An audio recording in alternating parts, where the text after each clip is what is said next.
Very pleased that Megan McCubbin is joining us now. She's going to be looking at a relic of our countryside which has escaped the ravages of change. Not too far from here, Megs.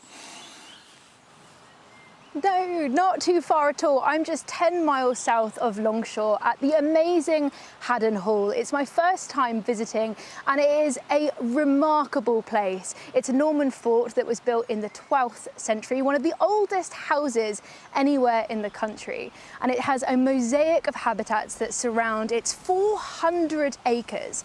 And what makes this incredible landscape so unique is that about 1/3 of the total area has remained pretty much untouched by agriculture for 900 years. It is this ancient relic of natural regeneration, and it is the most spectacular place to be. The birdsong has been gorgeous, and I fangirled big time earlier because I heard that this was the set for The Princess Bride, which is one of my all-time favourite movies. I was very excited about that. But it's been home to Lord Manners throughout the generations, and we spoke to him earlier because he's not just looking back at medieval sets and film, he's looking forward to the future of ecology with a very special regeneration project. It's been in our family for nearly 900 years now. Each generation faces different issues, and I think my generation, climate change is a massive issue, obviously. We don't think short term, that's for sure. You know, we can think intergenerationally. Really what this project is about building resilience, a thriving, busy habitat. Their intention is to essentially create this natural regeneration of open pasture that would have been seen 700 years ago. And there's a lot of work that goes into doing that. They've been planting lots of native trees, of course, things like oak and ash, but they're also enlisting the help of some rather impressive herbivores. We've got the English Longhorn cattle. Now, these are browsers, they're not grazers, and there's a really important distinction. Browsers are more selective in terms of the plants that they eat. They also move around a lot more than other herbivores would, creating less pressure of overgrazing. They disperse seeds in their poo, as well as, of course, putting their hoofs into the ground, generating disturbance that actually encourages the growth of grassland, which is so important for habitats here. And in that grassland, you can see some of my all-time favourite species, including the brown hare. Now, we've had some glimpses of brown hare whilst we've been here, and wow, they're one of the most enigmatic mammals that we've got. Of course, iconic with that black tip on their ears.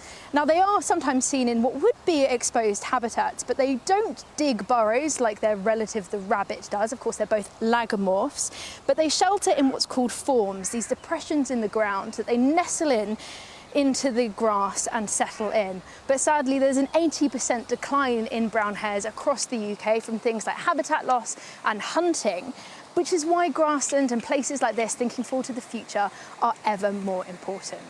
Now, one of the other habitats here at Haddon Hall is the Derbyshire River Wye. It is absolutely spectacular and one of the most healthy rivers anywhere in the country. And we've got our wildlife cameraman, Mark, who's having a look if there's anything live. What have we got? Anything, Mark?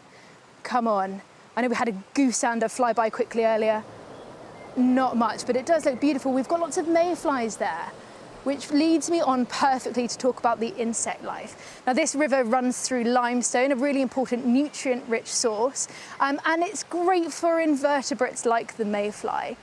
There are 51 species of mayfly in the UK, about 3,000 worldwide, and they are fundamental as an indicator species because nymphs that live under the water, they live there for about 2 years before emerging as adults, they're very sensitive to oxygen concentrations, and the moment pollution is put into those waterways, oxygen decreases and they don't survive as well. So to have mayflies like this that emerge as adults after 2 years, coming out and breeding in a frenzy is pretty spectacular.